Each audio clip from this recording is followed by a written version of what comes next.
මේ නිරේ ගිහිල්ලා අපිට විඳින්න තියෙන දුක්ඛන්දරාවල් පිළිබඳවත් කෙටියෙන් පැහැදිලි කිරීමක් කරනවා. එතන සඳහන් කළා ඉස්සරලාම පංචවදයකට භාජනය කරනවා. ඊට පස්සේ පොරව ගෙනල්ලා පලනවා. සොල්දරගේක ඵලයක් වගේ ලොකු තලයක් තියෙනවා කියලා සඳහන් කළේ පොරවට. මොකද නිරිසතෙක් ගව් 3ක්වත් උසයි කියලා කියන්නේ. එතකොට අතපයත් සෑහෙන්න මහතයි. ඒ අතපය කපන්න තමයි සොල්දරගේක මහ ඵලයක් වගේ ලොකු පොරෝ තලයක් තියෙන පොරවක් පාවිච්චි කරන්නේ. ඒකෙන් පලනවා අර පොල් කඳන් පලනවා වගේ. හතරැස් කරනවා, අටපට්ටම් කරනවා, එහෙම පලනවා ඒගොල්ලෝ. සඳහන් කරනවා එක පොරෝ පාරක් ගහලා එක එළියට ගන්නකොට නිරේ මහ ගිනි දැල් ශරීරයේ හාත්පස දවාගෙන එතනින් ඇතුල් වෙනවා කියලා. නමුත් මැරෙන්නේ නැහැ. ඇයි මැරෙන්නේ නැත්තේ? මේ කර්ම ඉවර වෙන්න එපා. ඉවර වෙන්න තුරු මැරෙන්නේ නැහැ. අවුරුදු 10 ගණන් එහෙම දුක් විඳිනවා. ඊට පස්සේ කකුල් දෙකෙන් එල්ලලා වැයෙන් රහිනවා. අර පොල්ලි රහිනවා වගේ රහිනවා. කලගෙඩි වලින් වැක්කිරෙනවා වගේ ලේ වැක්කිරෙනවා. ලාකඩ ගලාගෙන යනවා වගේ රත් වෙච්ච යකඩ පොළවේ දුම් දබමින් පිලිස්සි මේ ලේ ගලාගෙන යනවා. එක්කෙනෙකුගේ දෙන්නෙකුගේ නෙමෙයි. ඉතින් ඒ වගේනේ දුකක්. ගින්දරෙන් තැම්පි නමුත් නොමැරි විඳින දුක. ඊළඟට සඳහන් කරනවා මේ යමපල්ලෝ විසින් නිරිසත්තු බඳිනවා කියලා රතයක ගිනිගත් රතයක්, ගිනිගත් කඹයක්, ගිනිගත් පොළොවක්. අර ගිනිගත් ලණුවෙන් ගැට ගහලා ගිනිගත් රතයක බැඳගෙන අර පොළොව දිගේ ඇදගෙන යනවා එහාට මෙහාට. හැම පිච්චිලා එකතු වෙවි ගැලවි පිච්චි මේක ඇදගෙන යනවා. අවුරුදු 100 ගණන් 1000 ගණන් මේ දුක විඳිනවා.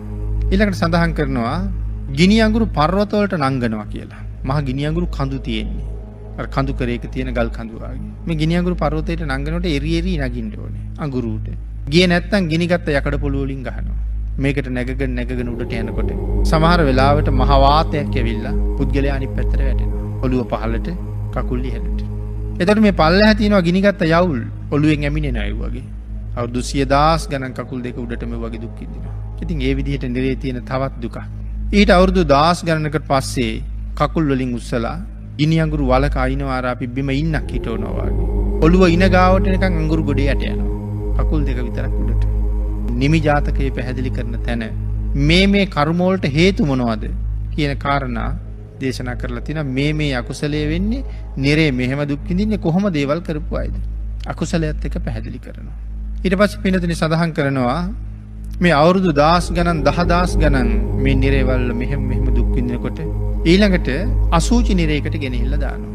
ඒ අසූචි නිරේට දාහම ඒකේ තියෙන රත් වෙච්ච අසූචි ගිනියම් වෙලා තියෙන්නේ. ආගේ ඒකේ ඉන්නවා පණු අසූචි තියෙන තැන පණු ලොකු පණු සඳහන් කරන්නේ ඔරු කඳන් ඇත්තු වාගේ ලොකු ඇඟවල් තියෙන පණු. ඒ වුණාට ඒගොල්ලන්ට තියෙන බොහොම චූටි හොටක්. ආගේ එකෙන් විදිනවා. නහරවැල් විදලා ඇටකොටුවට විදලා ඇටකොටුව ඇතුලේ තියෙන ඇට මිදුළු මේ පණුව උරලා ගන්නවා. ඉතින් මේකේ අවුරුදු 10 ගණන් ලක්ෂ ගණන් දැන් මේක පණුවෙක් විදිනවද? හැම පැත්තෙම කූඹි ගොඩකට වට වුණා වගේ හැම පැත්තෙම විදිනවා. ඒ වේදනාවේ තරම හිතාගන්න බෑ. නමුත් අවුරුදු 10 ගණන් දුක් විඳින්න වෙනවා. ඊළඟට පින්නදී ගිනි අලු නිරය. අලු තියෙන්නේ. නමුත් ඒවා රත් වෙලා ගිනියම් වෙලා තියෙන්නේ. ගිනි අලු නිරයට ගෙනහිල්ලා දානවා. ඊළඟට මෙතන සඳහන් කළා යොදුනක් උස අඟල් 16ක් දිග කටු තියෙන කටු ඉඹුල් වනාන්තරය. ඒක වනයක්. මේ ඉඹුල් ගස් ගිනි අරගෙන තියෙන්නේ. මේ කටුත් ගිනි අරගෙන තියෙන්නේ. ඉතින් මේ ගස්වල සමහරු නගිනවා, සමහරු බහිනවා. මග ඉන්න බෑ. නතර වුණොත් ගහනවා. ඒ හින්දා නගින අය නගින්න ඕනේ, බහින අය බහින්න ඕනේ. මග නතර වුණොත් තවත් වේදනාව වැඩි මොකද ගුටි කන්නත් වෙනවා. නැවතිල්ලක් නැහැ. ඉතින් බැහැගෙන එනකොට උඩ බැලුවොත් තමන්ගේ මස් කැලි උඩ එල්ලෙනවා පේනවා. ඒ අඟල් 16ක් දිග කටුනේ. බහිනකොට කෙරවලෙන් නැමෙනවා උඩට. කොහොමත් මේ කටුවල අග්ගිස්ස නැමිලා තියෙන්නේ. බහිනකොට ඒ පැත්ත උඩට හැරිලා තියෙන්නේ. ඉඳගන්නේ කටු උඩ. එතන ඉඳගෙන බහිනකොට සම්පූර්ණ බඩවැල් වල ඉඳලා උඩ එල්ලෙනකොට අපි බහින්න ඕනේ මැරෙන්නේ නැහැ. ගැලවිලා උඩ එල්ලෙනකොට ආයෙ හැදෙනවා, ආයෙ ගැලවෙනවා, ආයෙ හැදෙනවා. නගිනකොට කටු අනිත් පැත්තට තියෙන ස්මූද් ඉඳලා නීගෙන යන්නේ. ඉතින් මේ එක දවසක්ද දෙකක්ද නෙමෙයි. අවුරුදු 10 ගණන් ඉන්න ඕනේ. ඉතින් මේ වැරදි කාම සේවනයේ එහෙම ප්‍රතිඵල කියලා සඳහන් කරන්නේ. තාම ස්වල්ප සැපයක් අවුරුදු කෝටි ගානක දුක. වීරිය ආරම්භ කරන්න කියාංගේ ගැන කල්පනා කරලා දුකට බය වෙලා වීරිය කරන්න කියලා. එතන දුක් විඳලා සෑහෙන කාලයක් ගියහම අසිපත්‍ර වනයේකට ගෙනහිල්ලා දානවා. ඒක මහා කැලෑවක්. ආන්ගේ කැලෑවේ මේ නිරිසත්තු ඇතුල් කරපු ගමන් හරක් පන්නනවා වගේ මේකට පන්නනවා. අර ගස්වල කොළ වැටෙන්න පටන් ගන්නවා. ඒවා තනිකරම කඩු වාගේ. ගෑවුනේ කොතනද කැපෙනවා. කනේ ගෑවුනොත් කන කැපෙනවා, නහය ගෑවුනොත් නහය කැපෙනවා, මූණ ගෑවුනොත් මූණ කැපෙනවා. කොහෙද ගෑවෙන්නේ? ගෑවෙන තැන කැපෙනවා. ඉතින් අපි ඇතුල් වෙච්ච ගමන්ම මේ කොළ වැටෙන්න පටන් ගන්නවා. ග්‍රීෂ්ම කාලේ වේලිච්ච ගහක කොළ හැලෙනවා වගේ. එතකොට කැපි කැපි වැටිච්චාම දැන් අපි මෙහෙන් කැපෙනකොට එහාට පයින්නවා, එහෙන් කැපෙනකොට මෙහාට පයින්නවා. එතකොට අර බිම වැටිච්චා. එහෙනම් කකුල් දෙකක් කැපෙනවා. ඒරෙන්න ගැලවෙන්න කියලා තැනක් තිබුණේ නැහැ. අවුරුදු 10 ගණන් ඒ නිරේවල දුක් විඳාම ශාරෝධක සහිත වේතරණි ගඟට ගෙනහිල්ලා දානවා කියලා කියන්නේ. වේතරණියත් එහෙමයි.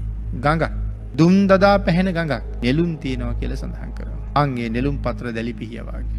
ගඟේ තැන් තැන් වලින් නැగిලා එන රැලි, ඒ රැලිත් පිහියා වගේ. රැලි නැගි වැදෙන්න කැපෙනවා.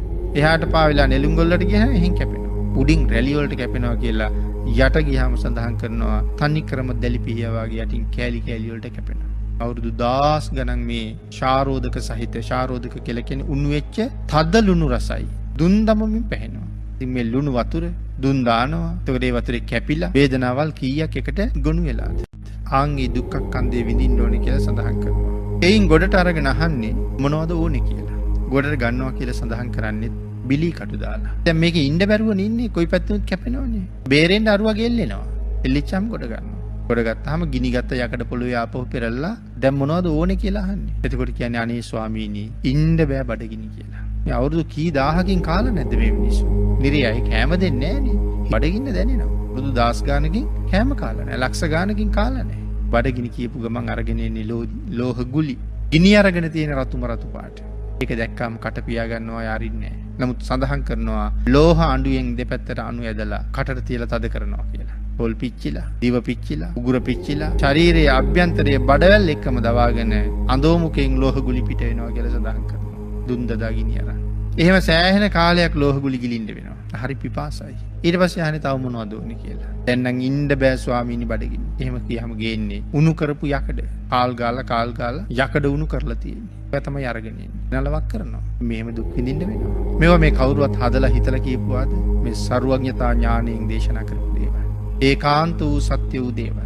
අනන්තවත් අපි හිටපු අය මං කිය එකයි වැඩි කාලයක් අපි හිටියේ එහෙ කියලා. මොකක්ද කුසල ශක්තියක් ඉස්මතු වෙච්ච නිසා අද මෙවන් උතුම් තැනකට ඇවිල්ලා ඒ සේරම අමතක වෙලා වෙන මොනවටද ඉවල්ලාල්ලා අපි මෙහි ජීවත් වෙනවා සදාකාලිකයි කියලා හිතාගෙන. හැබැයි මේ ජීවිතේ හම්බුනේ පින් කරගන්න මිසක් පව් කරගන්න නෙමෙයි. පෙර කරපු කුසල් ටිකයි මේ වියදම් කරන්නේ. අපි අද කනවා නම් හොඳ කෑම වේලා ඒ පෙර කරපු කුසලයක් නිසා. ඒ කෑම වෙලට මෙහෙන් හම්බ කරගත්ත රුපියල් කාසියේ කඩේට හරි බඩු ටික ගෙදර ගෙනියන්න හරි දෙන්න වෙච්ච බව ඇත්ත.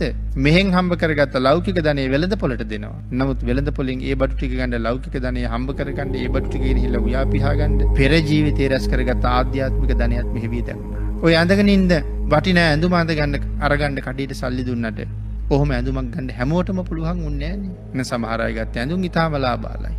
වටින ඇඳුමක් ගන්න පුළුවන් උනේ පෙර කරපු කුසල් හින්දා. අතේ තිබ්බ සල්ලි විතරක් නෙමෙයි ඔය ඇඳුමත් එක වියදම් උනේ පෙර කරපු කුසල ශක්තියත් වියදම් වුණා. එහෙම වෙලා අපි කරපු කුසල ශක්තිය දැන් හුඟක් දුර්වල වෙමින් තියෙනවා. මොකද මේ පැත්ත ඉවර වෙමින් එනවා. මේ පැත්තෙන් කරන්න ඕනේ නැවත ඉවර වෙන ඒ මුදල් නැත්තම් කුසල් නැමැති ධනය ආපහු පුරවන්න ඕනේ. එහෙම නැත්තම් මෙතනින් කවදා හරි එළියට බහපු දවසක අතිශයින්ම දුක්ඛිත තැනක තමයි ඉන්න වෙන්නේ. ඇයි එහෙදි වියදම් කරන්න ලොකු මුදලක් නෑ. ලෞකික ධනෙ නෙමෙයි හම්බ කරගත්ත කුසල් නැමැති ධනෙ.